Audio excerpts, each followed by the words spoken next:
So I think the next question I, sort of want to talk about with you, Jacob, is, what is this next generation sequencing test, and why is it so important in cancer care, and why do oncologists place such an emphasis on it?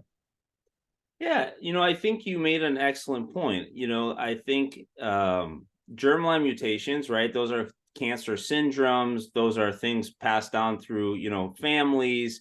But the majority of cancers that we see in the clinic every day, and the things that happen, unfortunately, to our patients are somatic. And really, we're looking at the DNA of someone's individual cancer, not necessarily their DNA, but the cancer's DNA.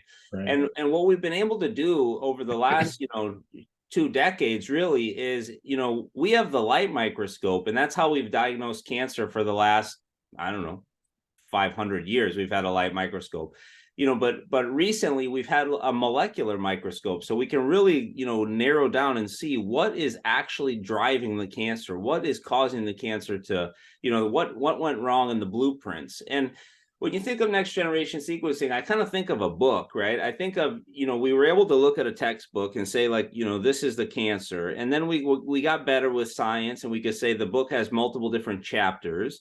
And then, our science got refined, and we could get to different pages within the chapters. And then, our science continued to improve to the point that now we can see, in what order are the letters of each word in each page, in each chapter of the book. And that's really what next generation sequencing is. It's taking somebody's cancer from a book to a chapter to a page to a word to each letter in that word. And that's really the way that I think about it. It's really saying, what is the order of the letters that are driving this cancer. And why is that important? It's important because sometimes we have drugs that are very specific for those either chapters, pages, or even, words and letters.